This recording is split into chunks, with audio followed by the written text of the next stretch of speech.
The wagon wheels cracked through ice that formed in shallow puddles along the rutted trail, and Adelaide Collins felt each jolt through her bones as the February wind cut across the Nevada high desert like a blade. It was 1878, and she had never felt more alone in her life than she did at this moment, watching the two men who had promised to escort her safely to Concord, California, ride ahead without a backward glance while she struggled to keep pace on foot. Her body ached with each step.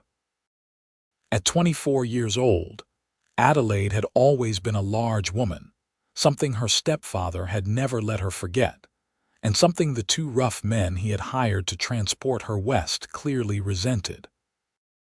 They had started the journey with her riding in the wagon, but 3 days ago, after one of the wheels had cracked under the combined weight of supplies and passengers, they had ordered her out. She had walked ever since, her feet bleeding inside her worn boots, her lungs burning in the thin mountain air. The landscape around them had changed dramatically in the past day. They had climbed into higher elevations where winter still held firm dominion despite the approaching spring. Ice sheeted across every water source and snow clung to the shadowed sides of rock formations. Adelaide's skirts were heavy with frozen mud, and her shawl did little to protect her from the biting wind. "Please," she called out, her voice barely carrying over the wind. "I need to rest." The men did not slow. The older one, a scarred brute named Hutchins, glanced back with disgust. "You rest when we say you rest. We are already behind schedule because of you." Adelaide bit back tears. Her stepfather had arranged this journey after her mother's death 6 months prior, eager to be rid of the burden of a stepdaughter he had never wanted. A distant cousin in Concord had agreed to take her in, though Adelaide suspected money had changed hands to make that arrangement. These men, Hutchins and his silent partner Reeves, had been paid to deliver her like unwanted cargo. The trail descended toward a frozen creek bed, and Adelaide's heart sank as she saw the expanse of ice stretching before them. The wagon rumbled across without incident, the horses' hooves finding purchase on the slick surface. But when Adelaide stepped onto the ice, her weight and exhaustion combined to make each step treacherous. "Hurry up," Hutchins barked from the far bank. Adelaide moved as quickly as she dared, but her boots slipped and she went down hard on one knee. Pain shot through her leg, and the ice cracked ominously beneath her. She scrambled forward on hands and knees, her palms splitting open on the sharp ice, blood leaving bright red trails across the frozen surface. "Get up, you cow," Reeves shouted, his voice carrying the cruel edge she had come to dread. She made it across, finally, gasping and shaking, only to find the men had started moving again. The trail continued through a narrow canyon where walls of dark rock rose on either side and ice formations hung like teeth from every ledge. Water that had trickled down the stone faces had frozen in spectacular cascades, beautiful and deadly. Another frozen stream crossed their path an hour later, this one wider and more treacherous. Adelaide stood at its edge, looking at the glassy surface that reflected the gray winter sky above. Her legs trembled with exhaustion and fresh blood had soaked through her right boot. "I cannot," she said, her voice breaking. Hutchins turned his horse, his face twisted with anger. "You will, or we will leave you here for the wolves." "The cousin only gets paid if we deliver you breathing," Reeves added, but he did not say anything about what condition you had to be in. Adelaide stepped onto the ice, tears freezing on her cheeks. She made it 3 steps before her feet went out from under her completely.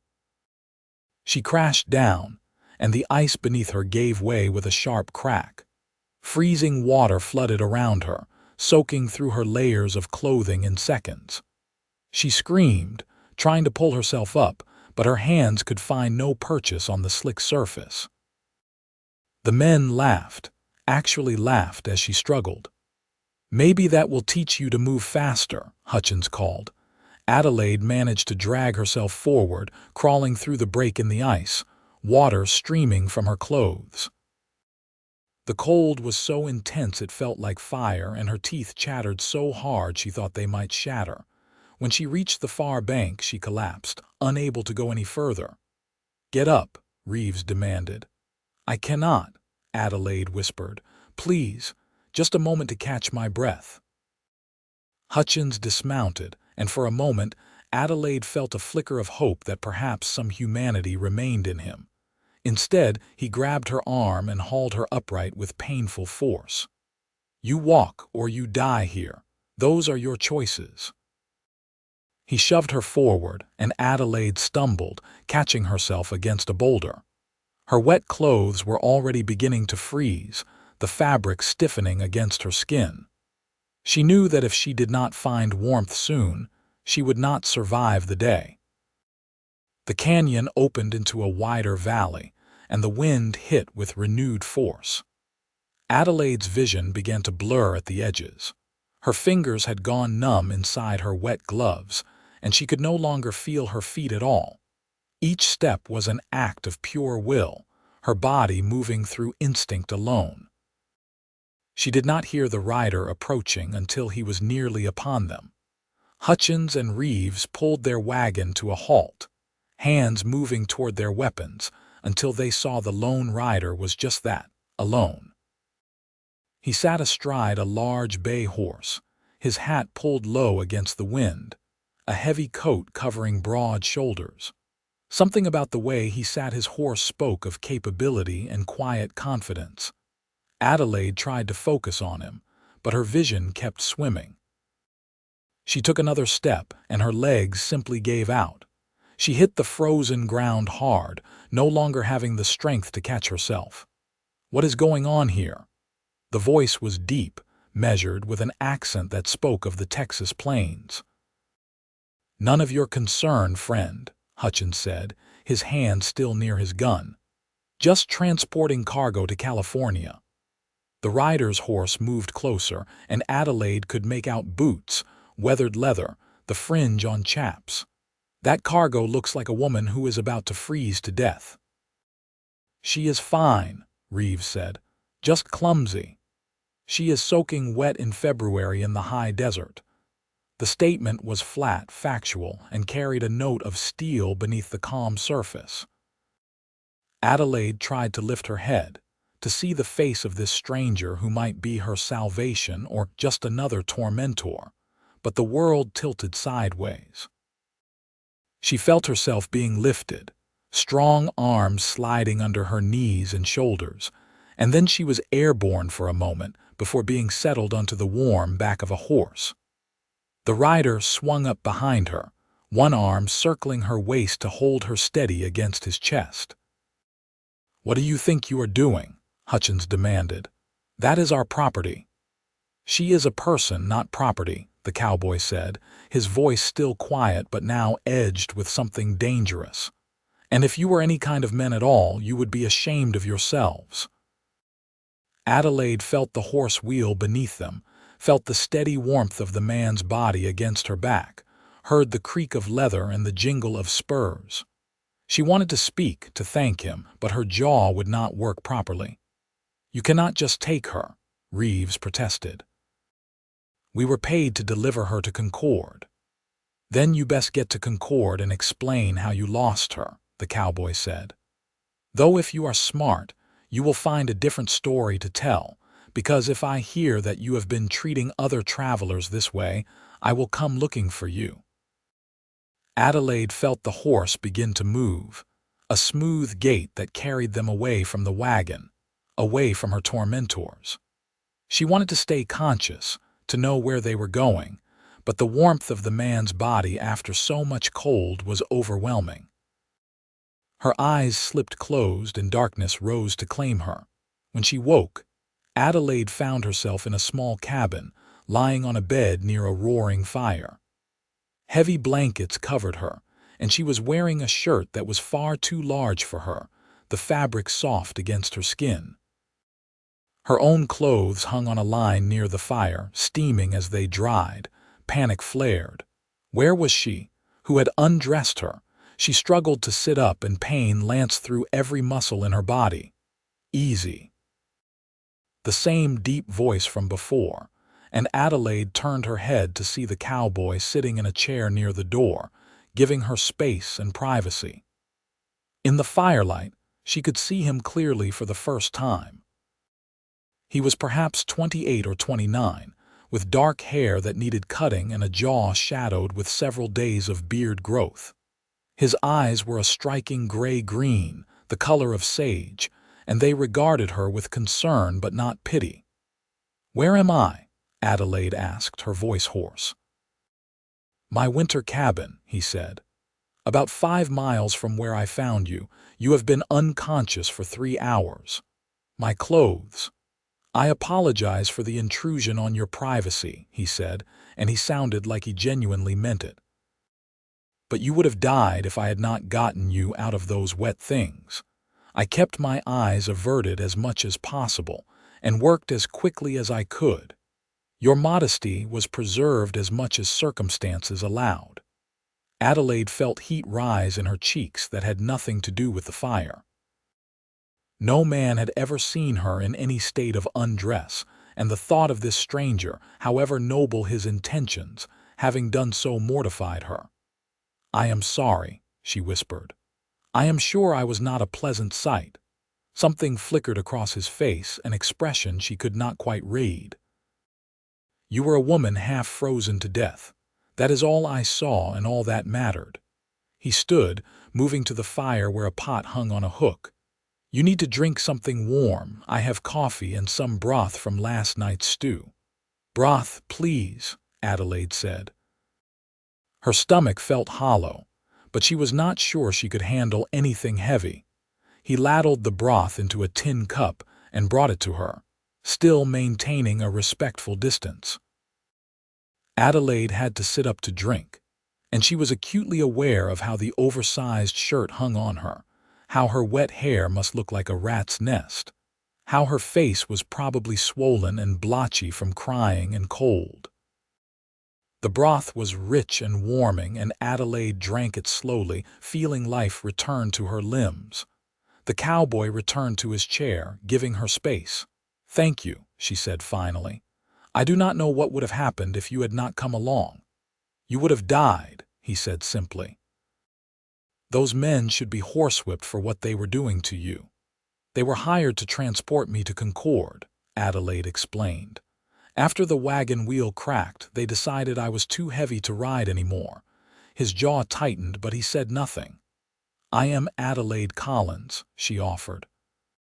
"From Kansas originally." "Cade Vaughn," he replied. "Texas originally. Now I work the cattle ranches in these parts wherever the work takes me." "Where exactly are we?" "Northeastern Nevada, about 40 miles from the California border. This cabin belongs to the ranch I work for. They use it during winter when they run cattle in the high valleys." Adelaide looked around the small space. It was rough but well maintained, with a wood stove, a bed, a table with 2 chairs, and shelves holding supplies. A rifle rested in the corner, and saddle gear hung from pegs on the wall. "I should not be here," Adelaide said, fresh worry creeping in. "It is not proper for me to be alone with you like this." "Proper went out the window when those men left you to freeze to death," Cade said, his voice hard. "Right now, you are recovering from exposure and propriety does not enter into it. When you are strong enough to travel, I will take you to Concord myself and make sure you get to wherever you are supposed to be going." "You do not have to do that. You have already done so much." "Those men might still be out there," Cade said. "And even if they are not, you cannot make that journey alone." Adelaide felt tears prick her eyes again, overwhelmed by this stranger's kindness. In her life, she had known so little of it. Her stepfather had only tolerated her after her mother died, making it clear she was a burden. The people in her Kansas town had whispered about her size, about her prospects, about how she would likely end up alone and unwanted. "Why are you helping me?" she asked, her voice small. Cade was quiet for a long moment. "Because it is the right thing to do," he said finally.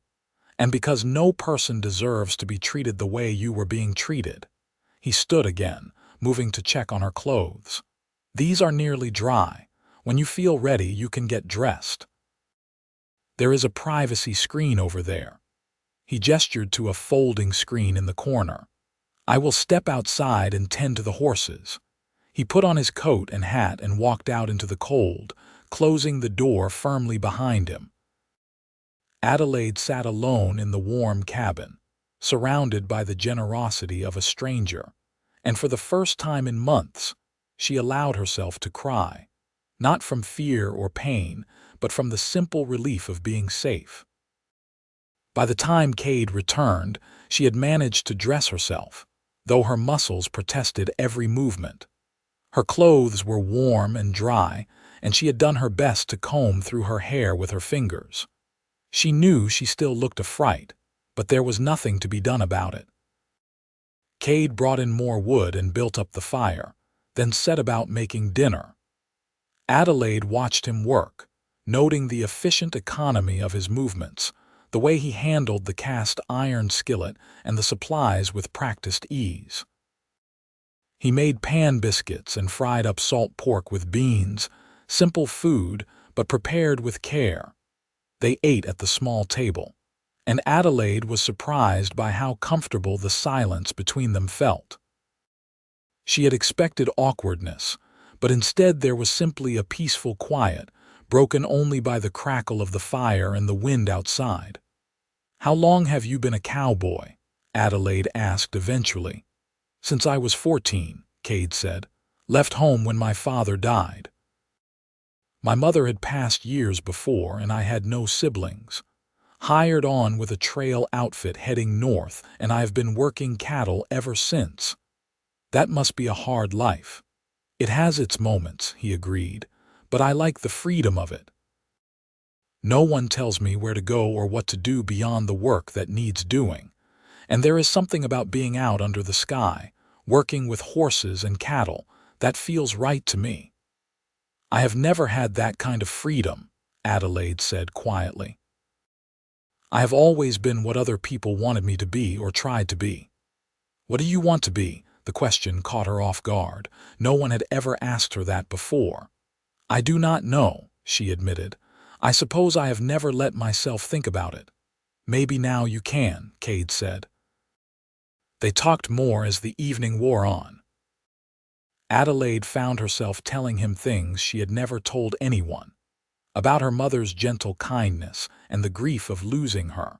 About her stepfather's cold dismissal. About the cousin in Concord who was supposed to take her in but who she suspected was doing so only out of obligation. Cade listened without interruption, his gray-green eyes attentive. In turn, he told her about growing up in Texas, about learning to rope and ride before he could read, about the trail drives that had taken him from the southern plains to the northern territories. He spoke of mountains and rivers, of storms that could kill a herd in hours, of the satisfaction of honest work well done. "Why are you here alone?" Adelaide asked. "Do you not have anyone waiting for you somewhere?" "No," Cade said simply. "There have been women here and there, but nothing that stuck. The cowboy life does not leave much room for settling down, and I have never met anyone who made me want to change that." Adelaide felt a strange pang at his words, though she could not have said why. She had no claim on this man, no right to care whether he had someone or not. As the night deepened, Cade laid out his bedroll near the fire. "You take the bed," he said. "I have slept in worse places than this floor." "I cannot take your bed," Adelaide protested. "You can, and you will," Cade said, his tone brooking no argument. "You have been through an ordeal and you need proper rest." Adelaide was too exhausted to argue further. She climbed back into the bed, still wearing her clothes this time, and pulled the blankets up to her chin. Across the room, Cade settled onto his bedroll, using his saddle as a pillow. "Cade," Adelaide said into the darkness. "Yes, thank you. Not just for saving me, but for treating me with kindness, like I matter." "You do matter," he said quietly. "Do not ever let anyone convince you otherwise." Adelaide fell asleep with those words warming her more than any fire could. The next morning brought clear skies and slightly warmer temperatures. Adelaide woke to find Cade already up, coffee boiling on the stove and bacon sizzling in the pan. She sat up, wincing at the soreness in her muscles. "How do you feel?" Cade asked. "Like I was trampled by a herd of cattle," Adelaide admitted, "but better than yesterday." "That is good. We should probably stay here one more day, let you recover your strength fully before we make the trip to Concord." Part of Adelaide knew she should protest, should insist on leaving immediately to preserve what remained of her reputation. But a larger part of her wanted this stolen time, these few hours where she was not a burden or an obligation, but simply a person being cared for by another person. They spent the day in quiet domesticity. Cade went out to check the surrounding area, making sure Hutchins and Reeves were not lurking nearby. Adelaide tidied the cabin and attempted to help prepare meals, though she was still weak. They talked more, sharing stories and observations, finding unexpected common ground despite their very different lives. In the afternoon, Cade taught Adelaide how to play poker using dried beans as chips. She proved to be a quick study, and soon she was winning more hands than she lost, much to Cade's amused surprise. "You have a talent for this," he said, shaking his head as she raked in another pot of beans.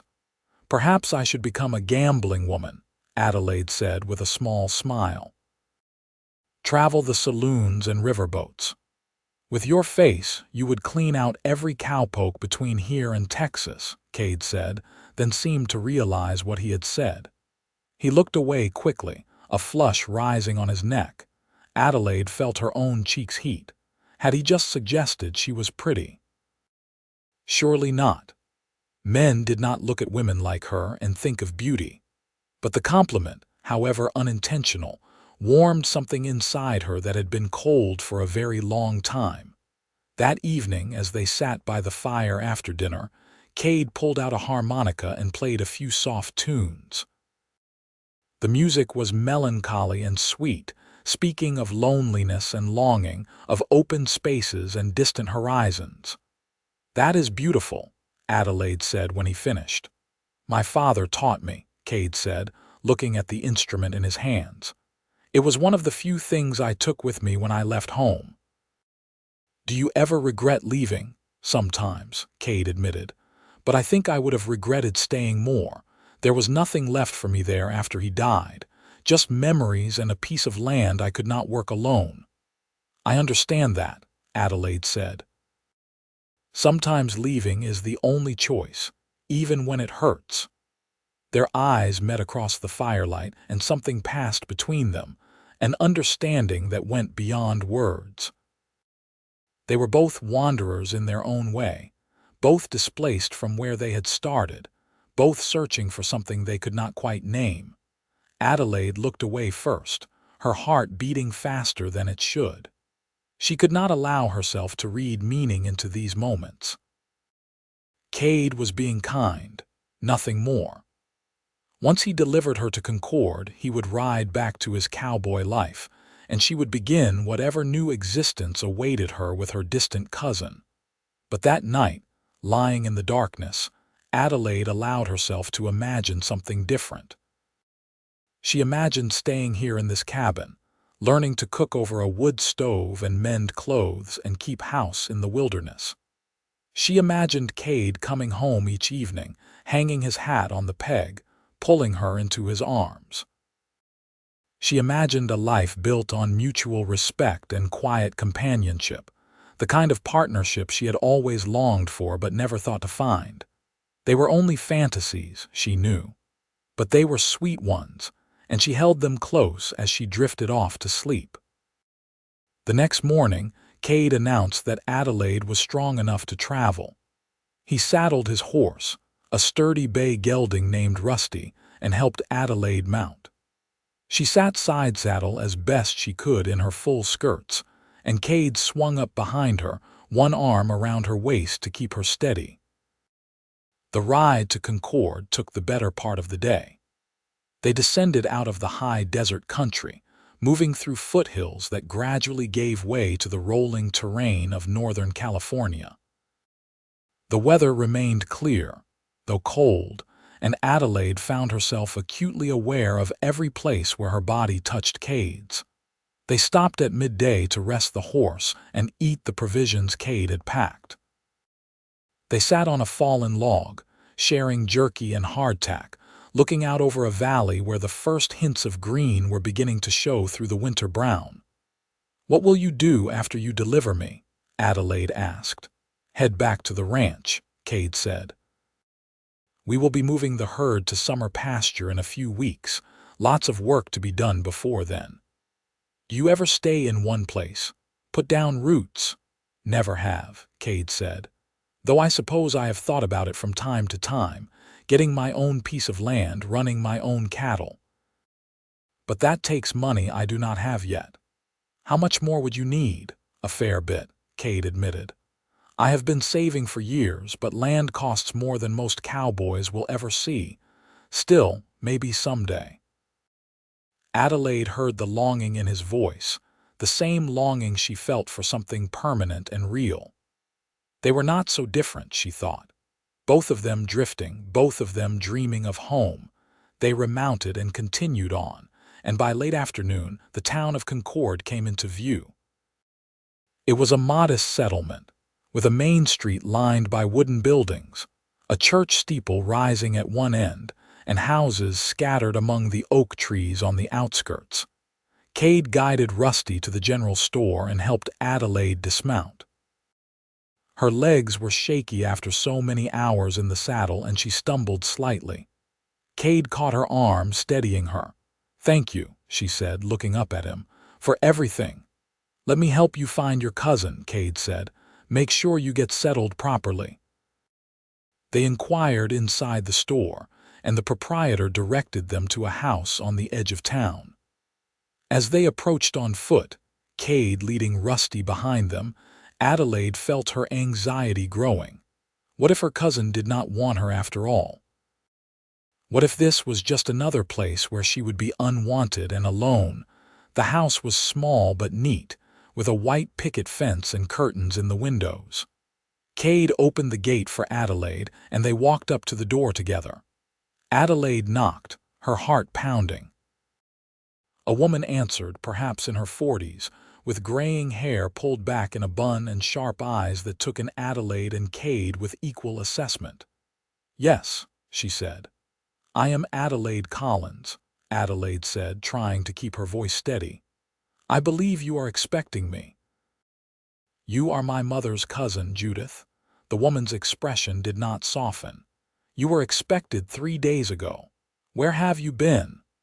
"The men who were transporting me ran into difficulties," Adelaide said carefully, not wanting to explain the full truth with Cade standing beside her.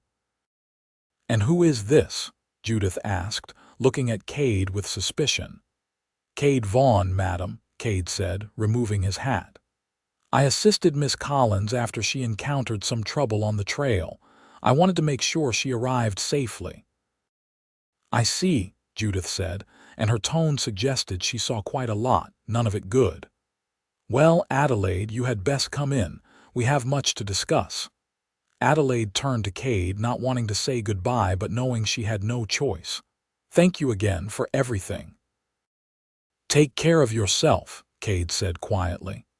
He settled his hat back on his head, gave Judith a polite nod, and turned to leave. Adelaide watched him walk away, leading Rusty back toward the main street, and felt something inside her crack. She wanted to run after him, to beg him not to leave, but what right did she have? He had done his duty and more. She could not ask anything else of him. "Come inside," Judith said sharply, "before the neighbors start talking." Adelaide followed her cousin into the house, the door closing behind her with a finality that felt like a death knell. The interior of the house was as neat as the exterior, but cold, with hard wooden furniture and no decoration save a cross on the wall. Judith gestured for Adelaide to sit at the kitchen table. "I will be blunt with you," Judith said. "Your stepfather paid me to take you in, but that money will not last forever. You will need to earn your keep here." "I understand," Adelaide said. "I am willing to work." "Good. I run a boarding house for single men who work in the area. Miners, ranch hands, laborers. You will help me cook and clean and do laundry. The work is hard and I expect it done properly." "Yes, madam." "And there will be no more gallivanting around the countryside with strange cowboys," Judith added, her eyes hard. "I run a respectable establishment and I cannot have any hint of scandal attached to it." Adelaide felt her cheeks burn. "It was not like that. He saved my life." "I am sure he did," Judith said, her tone making it clear she did not believe it for a moment. "But that is in the past now. You are here, and you will behave accordingly."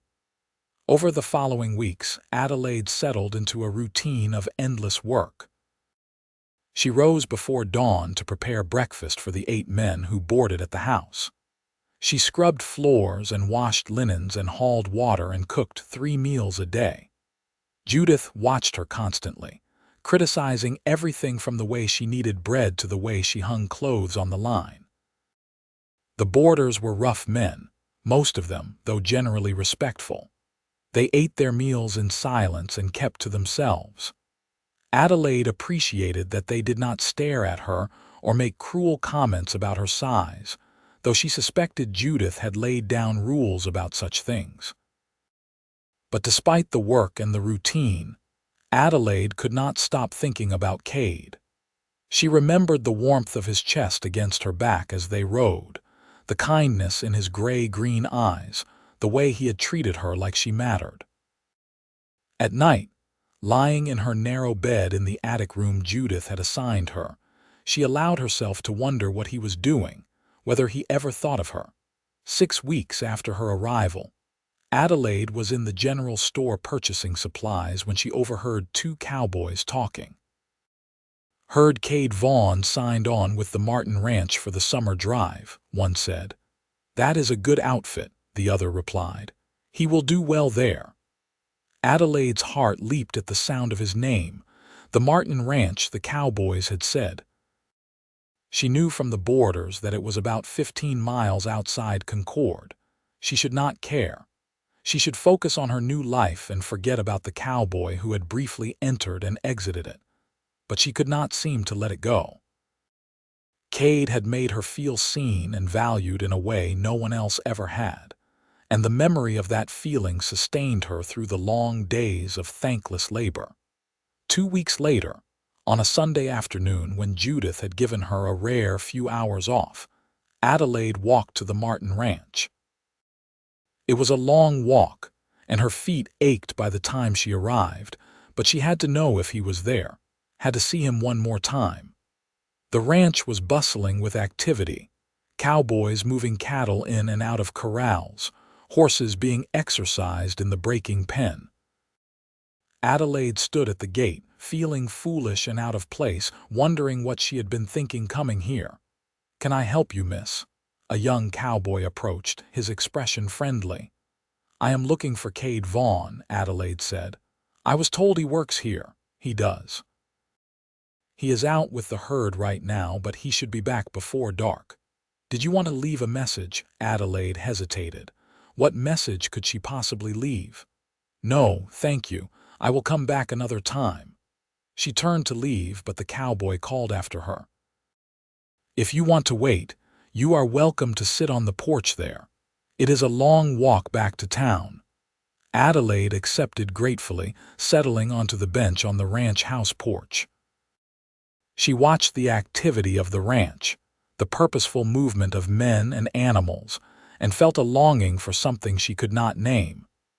This life seemed so full of purpose and motion, so different from the drudgery of the boarding house. The sun was low in the sky when riders appeared on the horizon, driving a small group of cattle toward the ranch.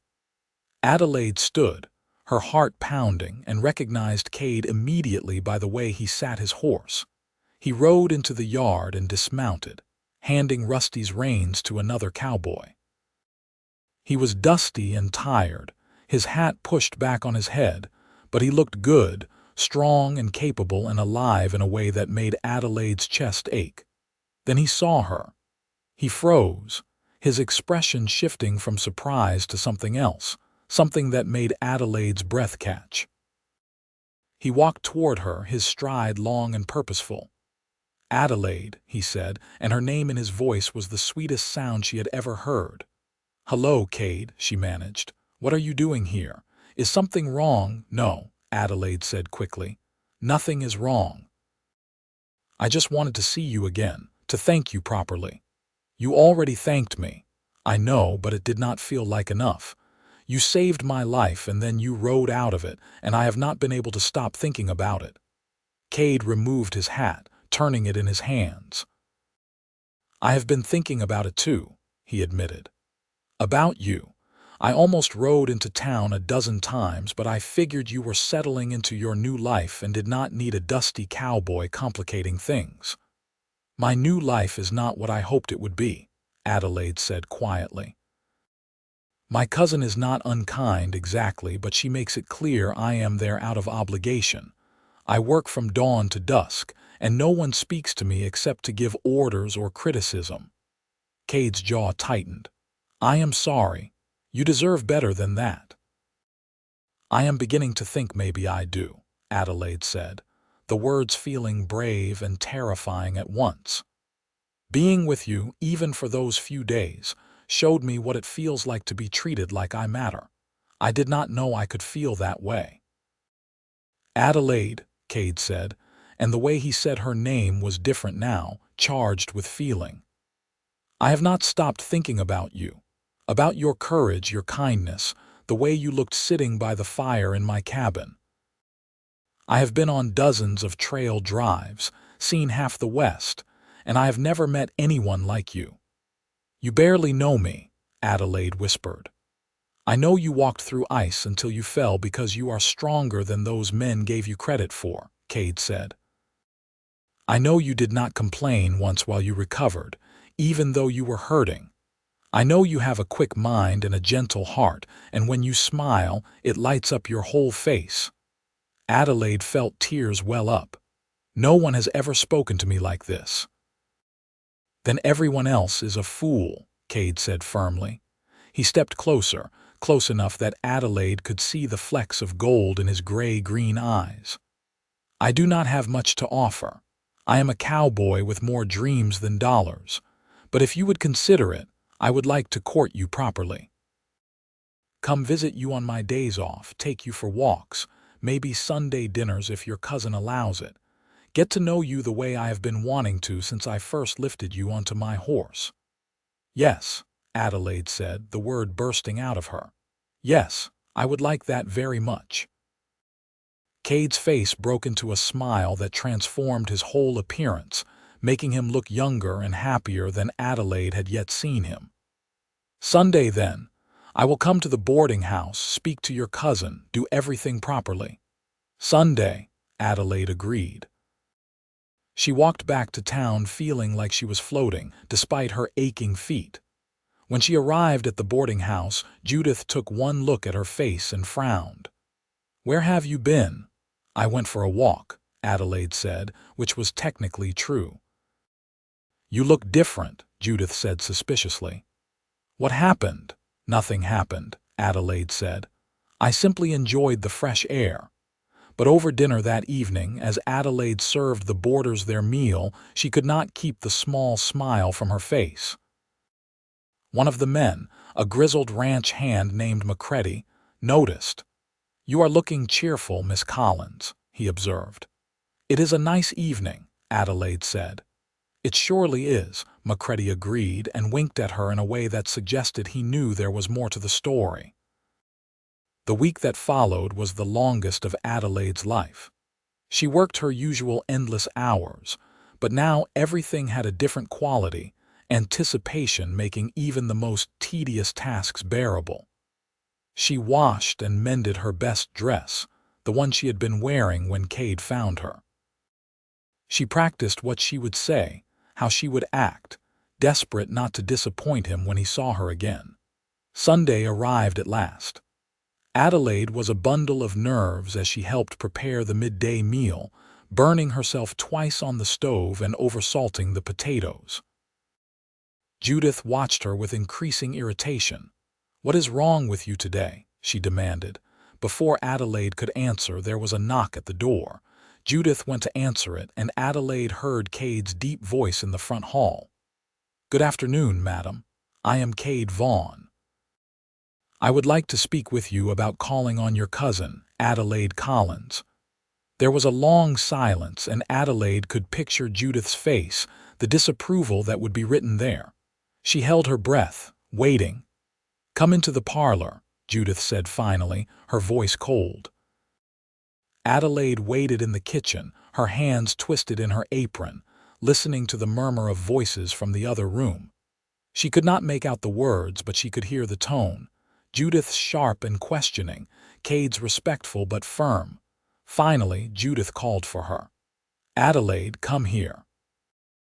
Adelaide smoothed her dress and walked into the parlor. Cade stood by the window, hat in hand, looking uncomfortable but determined. Judith sat in her best chair, her expression sour. "Mr. Vaughn has asked permission to court you," Judith said. "I have told him that you have responsibilities here that cannot be neglected for frivolous socializing." "I would never ask Adelaide to neglect her duties," Cade said. "I simply hope to spend time with her on Sunday afternoons when she has some hours free." "And what are your intentions?" Judith demanded. "Are you a man of means? Can you support a wife?" Adelaide felt her cheeks burn at the bluntness of the question. "I am a working cowboy, madam," Cade said. "I make good wages and I have been saving. I hope to buy my own land someday. My intentions toward Adelaide are entirely honorable." Judith studied him for a long moment. "Adelaide is under my care, which means her reputation is my responsibility. Any courting will be done in public places where you can be properly chaperoned, and she must be back here by sundown. Do you understand?" "Yes, madam," Cade said. Judith looked at Adelaide. "Do you want this?" "I do," Adelaide said, her voice stronger than she felt. "Very well," Judith said. "But remember, Adelaide, if there is any scandal, any talk, I will end this arrangement immediately." "Thank you, cousin," Adelaide said, though she felt no gratitude toward the woman. Judith left the parlor, and for a moment Adelaide and Cade were alone. He stepped closer, his eyes warm on her face. "That went better than I expected," he said quietly. "She is protective of the boarding house's reputation," Adelaide said. "Everything is about appearances with her." "Then we will give her nothing to complain about," Cade said. "Would you like to take a walk with me? There is a nice park near the church." Adelaide fetched her shawl, and they walked out into the spring sunshine. Concord was busy on a Sunday afternoon, with families strolling and children playing. Adelaide was acutely aware of the looks they received, the curiosity in people's eyes as they saw her with Cade. But Cade seemed oblivious to it all. He walked beside her, close but not touching, and talked about his week. He told her about a calf that had been born in difficult circumstances, about a horse he was training, about plans for moving the herd to summer pasture. Adelaide, in turn, told him about life at the boarding house, about the endless cooking and cleaning, about the small satisfactions of a job well done even when no one noticed. They sat on a bench in the park, watching birds splash in a fountain, and talked until the sun began to sink toward the horizon. "I should get you back," Cade said reluctantly. "I know," Adelaide said, equally reluctant.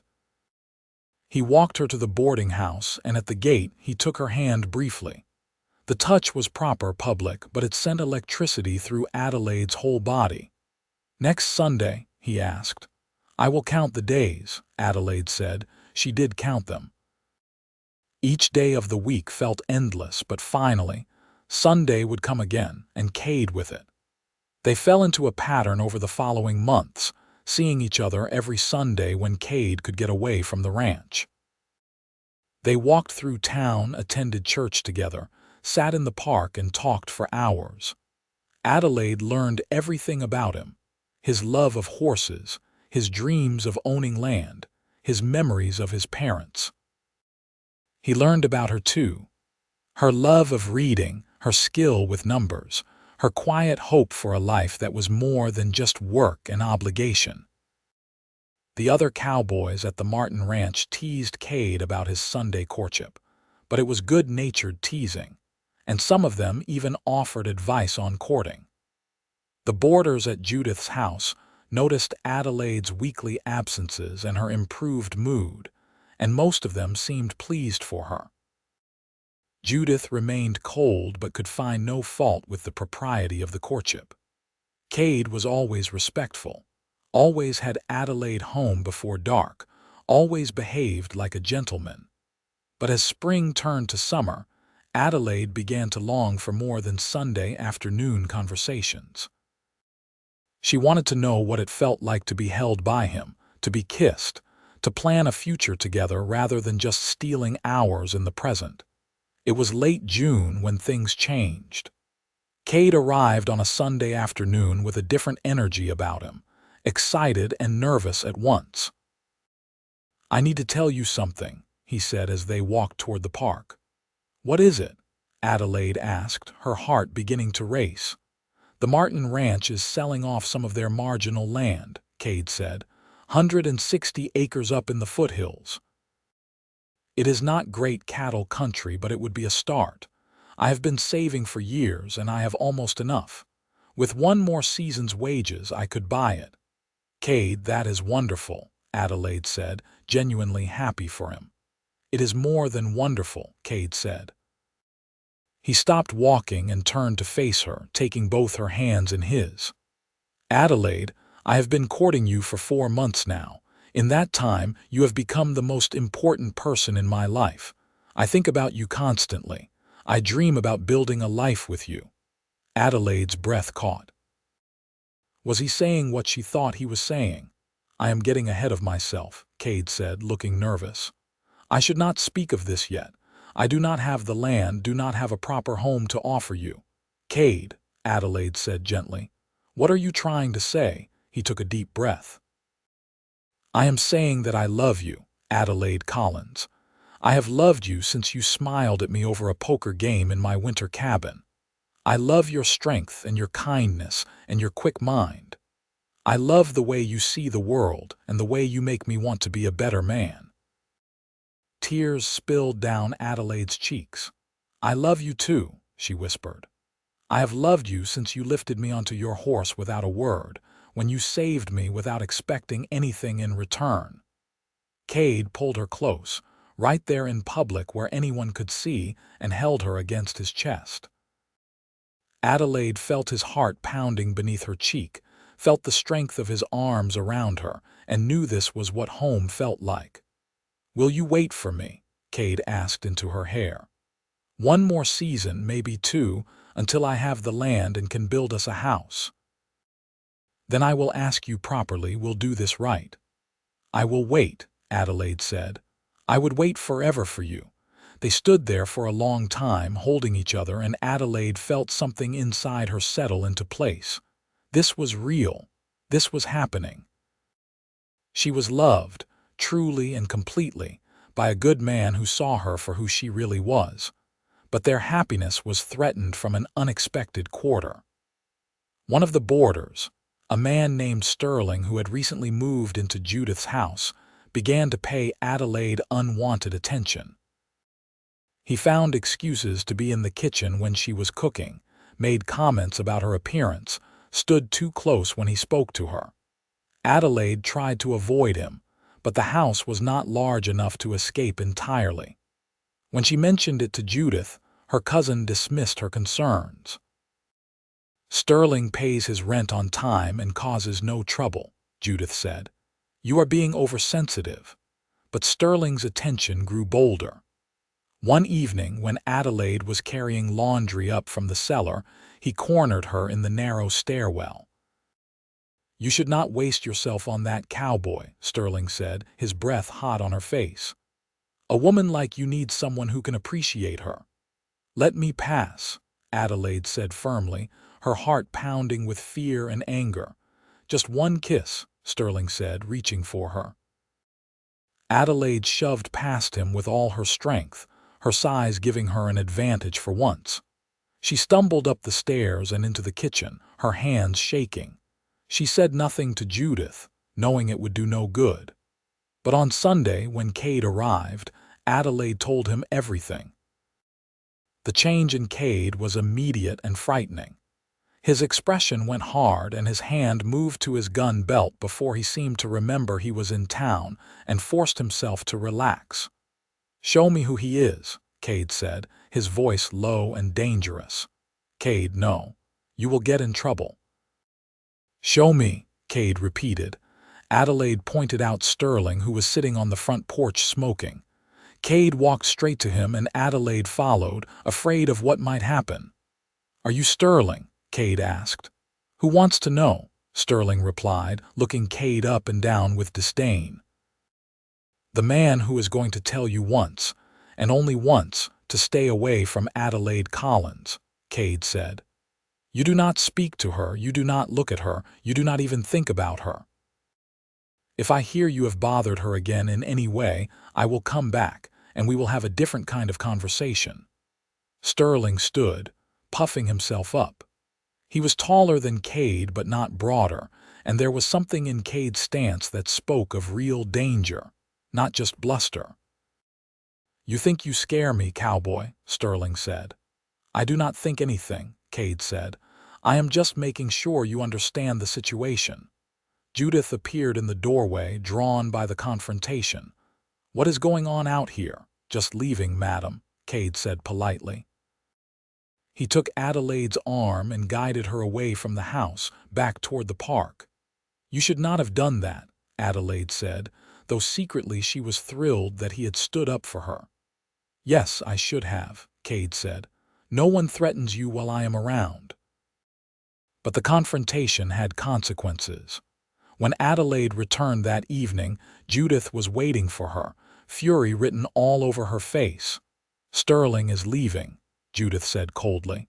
"He said he will not stay in a house where he is threatened by ruffians." "That is lost income for me, Adelaide, and it is your fault." "My fault?" Adelaide could not believe what she was hearing. "He cornered me in the stairwell. He tried to force himself on me." "He did no such thing," Judith snapped. "You have always had a tendency toward drama and exaggeration. Sterling was simply being friendly, and you could not handle normal male attention." "That was not normal attention," Adelaide said, her voice rising.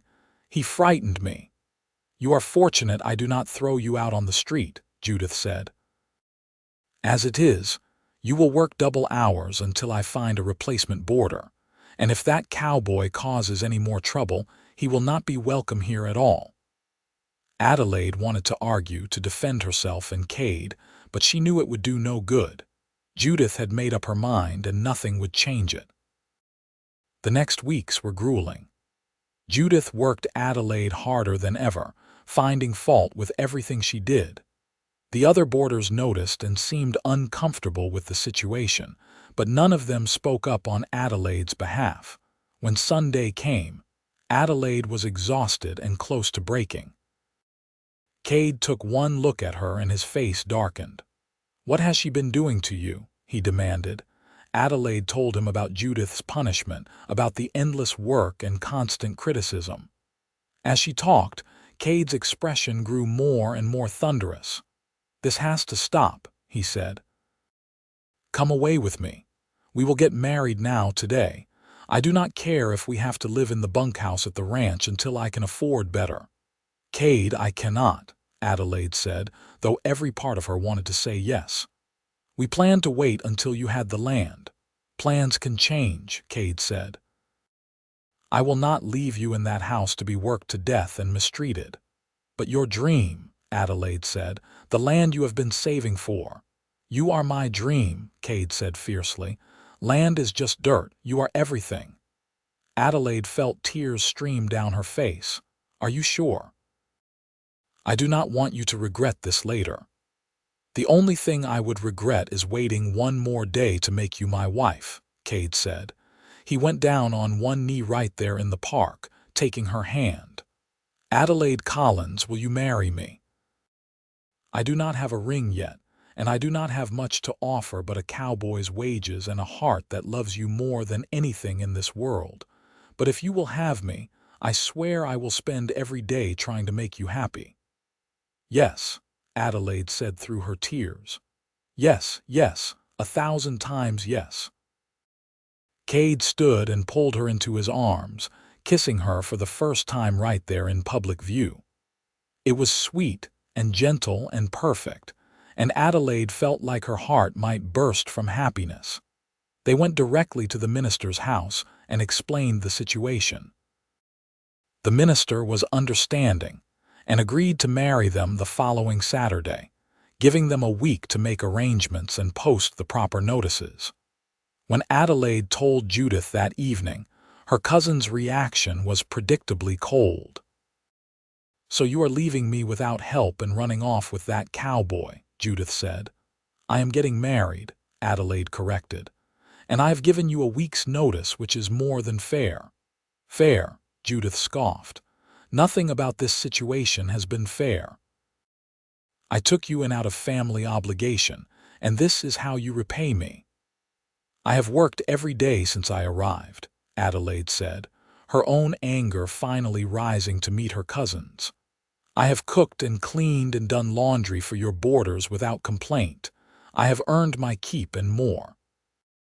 You have paid me nothing beyond room and board, and you have treated me like an indentured servant. I am grateful you took me in, but I owe you nothing more." Judith's face went red.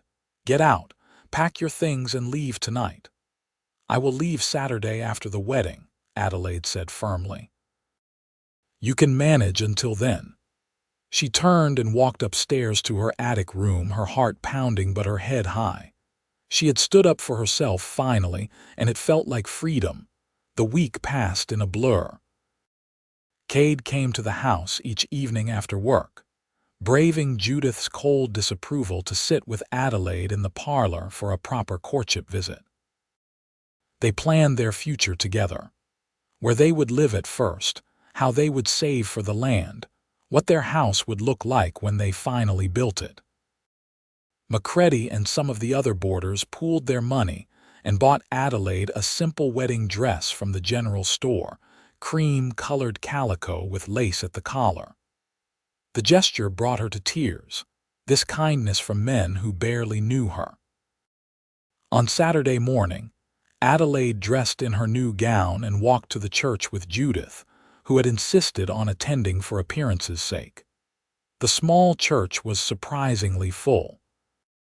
Word had spread about the wedding, and it seemed half the town had turned out, along with a dozen cowboys from the Martin Ranch. Cade stood at the altar in his best clothes, his hair slicked back, his eyes fixed on Adelaide as she walked down the aisle. She had never felt beautiful before, but the way he looked at her made her feel like the most beautiful woman in the world. The ceremony was simple and traditional. They spoke their vows in clear, strong voices, promising to love and honor each other in sickness and in health, for richer or poorer, until death parted them. When the minister pronounced them husband and wife, Cade kissed Adelaide with such tenderness and joy that several people in the congregation sighed. They walked out of the church together as Mr. and Mrs. Vaughn, and Adelaide felt like she was walking on air. There was a small celebration at the hotel, with cake and music, and Adelaide danced with her husband for the first time, laughing as he guided her around the floor. As evening approached, Cade took Adelaide to the small house he had rented on the edge of town. It was not much, just 2 rooms and a kitchen, but he had cleaned it thoroughly and filled it with wildflowers. "Welcome home, Mrs. Vaughn," he said, carrying her over the threshold. That night, Adelaide discovered what it meant to be loved completely, body and soul. Cade was gentle and patient, making sure she felt safe and cherished. Afterward, lying in his arms in the darkness, Adelaide felt a peace she had never known. "I love you," she whispered. "I love you too," Cade replied. "And I am going to spend the rest of my life proving it." Their married life began with simple rhythms. Adelaide kept house and cooked meals, relishing the joy of working for herself and her husband rather than for Judith's cold approval. Cade worked long days at the ranch, coming home each evening tired but happy, always with a kiss for his wife and a story about his day. They were not wealthy. Money was tight, and there were weeks when they ate beans and cornbread for every meal. But they were happy in a way Adelaide had never imagined possible. Every morning she woke up next to the man who loved her, and every evening he came home to her arms. In the fall, Adelaide discovered she was pregnant. The news filled them both with joy and terror in equal measure. Cade became even more determined to save money, taking extra work whenever he could. Adelaide sewed baby clothes from scraps of fabric and prepared their small house for the new arrival. Winter came, cold and wet, and Adelaide grew large with child. She moved slowly now, her body heavy with the baby, and Cade worried about her constantly. He had not forgotten how they met, in the ice and snow, and he made sure their house stayed warm and their supplies stayed stocked. In February, almost exactly a year after Cade had lifted Adelaide onto his horse, their son was born. The labor was long and difficult, but Adelaide was strong, stronger than anyone had given her credit for. When the midwife finally placed the baby in her arms, Adelaide wept with joy. "He is perfect," Cade said, his voice thick with emotion. "You are perfect." They named him James after Cade's father and called him Jamie. He was a healthy, loud baby who seemed to eat constantly and sleep rarely. Adelaide was exhausted but happier than she had ever been. Cade proved to be a natural father, getting up with the baby at night, walking the floor to soothe him, changing diapers without complaint. Life continued, busy and full. Jamie grew from an infant to a toddler, learning to walk and talk and get into everything. Cade continued working at the Martin Ranch, and slowly, painfully slowly, their savings grew. When Jamie was 2 years old, Cade came home one evening with news that changed everything. "The owner of the Martin Ranch is retiring," he said. "He is selling everything, including that 160 acres I wanted. The price has gone down because the land market is soft right now." "Can we afford it?" Adelaide asked, her heart racing. "Just barely," Cade said. "It would take every penny we have saved, and we would need to be very careful for a while. But yes, we could do it." Adelaide threw her arms around him. "Then let us do it. Let us buy our land and build our home." The purchase was finalized within the month, and suddenly they owned 160 acres of California foothill country. It was rough land, dotted with oak trees and rock outcroppings with a creek running through the lower section. It was perfect. Cade began building their house that spring, working every spare moment he had.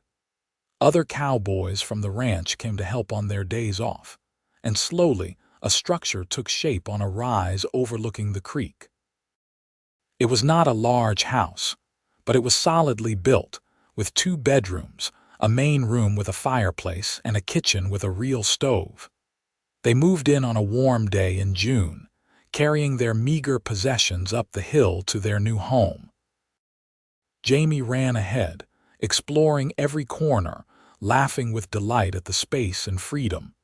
That night, they sat on their front porch and watched the sun set over land that belonged to them. Cade put his arm around Adelaide, and she leaned her head on his shoulder. "We did it," she said softly. "We actually did it." "You did it," Cade said. "You were brave enough to survive when those men would have left you to die. Brave enough to trust me. Brave enough to build this life with me. Everything good in my life came from the day I found you walking through ice. And everything good in mine came from the moment you lifted me onto your horse without a word," Adelaide said. "You saved me in every way a person can be saved." They sat in comfortable silence, watching stars emerge in the darkening sky. Jamie slept inside, and the future stretched before them full of possibility. The years that followed brought both challenges and joys. They built up a small herd of cattle, adding to it bit by bit as they could afford to. Cade's reputation as a good cattleman grew, and he began getting offers to work as a foreman on larger ranches, but he always refused. This was his land, his family, and nothing could tempt him away. Adelaide transformed their house into a home, planting a garden and fruit trees, making curtains and quilts, filling the rooms with warmth and love. She had a talent for making much from little, and their house, though modest, was always welcoming. 3 years after Jamie was born, Adelaide gave birth to twin girls, Emily and Grace. The births were easier than Jamie's had been, and the girls were healthy and strong. Cade was beside himself with joy, walking around with a baby on each arm, singing to them in his rough cowboy voice. As the children grew, the house filled with laughter and noise.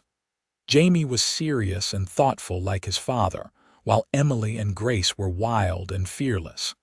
They grew up riding horses and herding cattle, learning the rhythms of ranch life from the time they could walk. Adelaide proved to be a natural teacher, and she made sure all 3 children could read and write and cipher.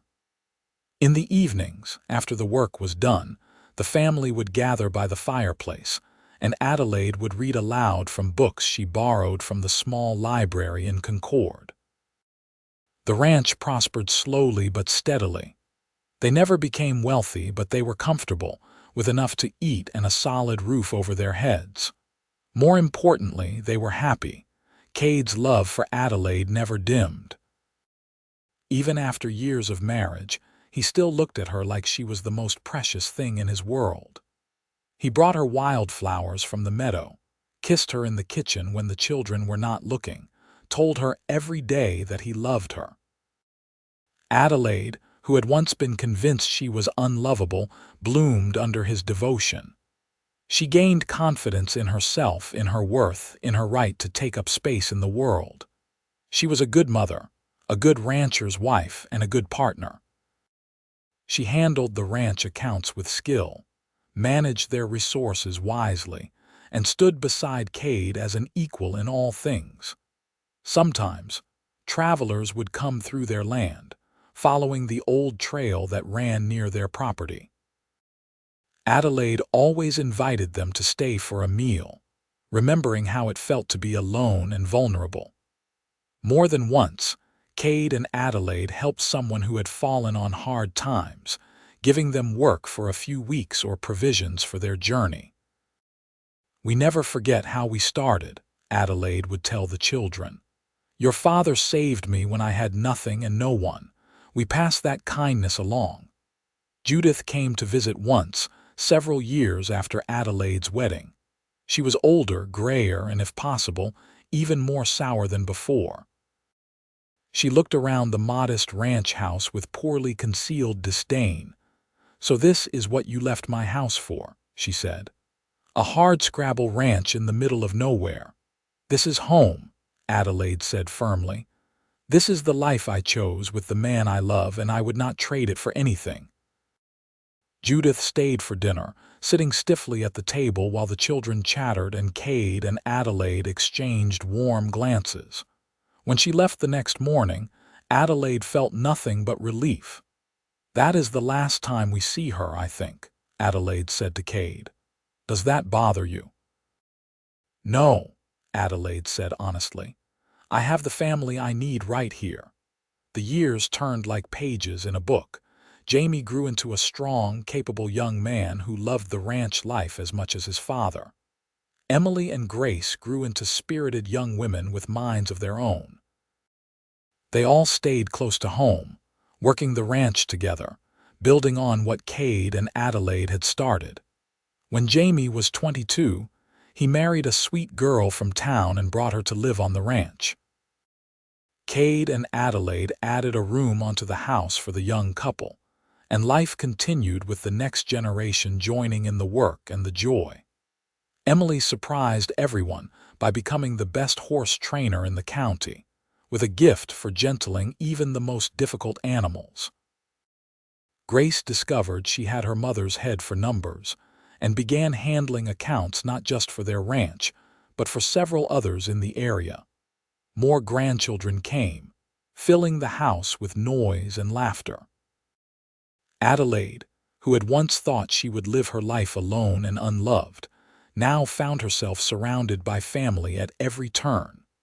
She taught her grandchildren to bake bread and recognize bird calls and read the weather in the sky.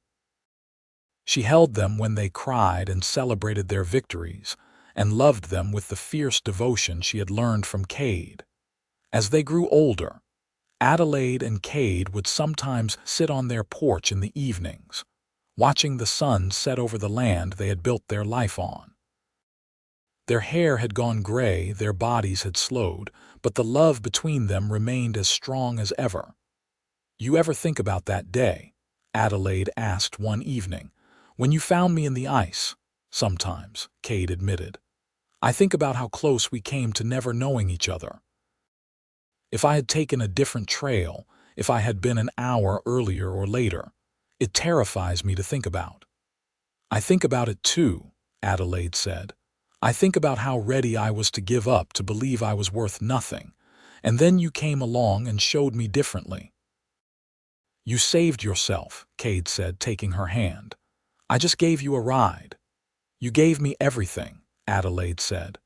"A home, a family, a reason to believe I deserved good things. I love you, Cade Vaughn, just as much now as I did when you lifted me onto your horse without a word." "And I love you," Cade said, "more with every passing day." They sat together as the stars came out, two people who had found each other against all odds, who had built something beautiful from nothing, who had loved each other through every season of life. In their later years, they became the patriarch and matriarch of a sprawling family. The ranch that had started as 160 acres of rough land had grown to nearly 500, with the next generation buying up adjacent parcels. The Vaughn name became synonymous with fair dealing and hard work in the region. Adelaide never lost her habit of helping travelers in need, and the Vaughn Ranch became known as a place where someone down on their luck could find a warm meal and honest work. More than one young person got their start there, learning ranching skills that would serve them for life. On their 40th wedding anniversary, the whole family gathered for a celebration. Children, grandchildren, and even a few great-grandchildren filled the house and spilled out onto the porch and yard. There was food and music and dancing, and Adelaide and Cade sat in places of honor, watching the family they had created. Jamie stood to give a toast. "To my parents," he said, raising his glass, "who taught us that love is not about where you start, but about choosing each other every day. Who showed us that home is not a place, but the people you build your life with. Who proved that the best things in life are worth fighting for." Everyone raised their glasses and cheered, and Adelaide felt tears roll down her cheeks. She looked at Cade and found him watching her with the same love in his eyes that had been there 40 years ago. "I would do it all again," she whispered to him. "So would I," he whispered back. Every single moment. They lived to see their great-grandchildren grow, to celebrate 50 years of marriage, to watch the ranch continue to prosper under the care of the next generations. And when they finally passed, within a few months of each other in their old age, they were buried on the hill overlooking the creek, under the oak tree where Cade had first carried Adelaide across the threshold of their home. Their story became family legend, told and retold to each new generation. The story of how an obese woman was forced to walk through ice, and a cowboy lifted her onto his horse without a word. And from that single act of kindness grew a love that lasted a lifetime and built a legacy that would endure for generations. The ranch still stands, run now by their great-great-grandchildren, and on the hill where Adelaide and Cade are buried, there is a simple marker that reads, "Here lie Adelaide and Cade Vaughn. They loved each other well." And in the telling of their story, in the lives they touched, and the family they created, in the kindness they showed to strangers and the home they built from nothing, their love continues to shine like a beacon, proving that the greatest adventures begin not with grand gestures, but with simple acts of human decency and the courage to love someone exactly as they are.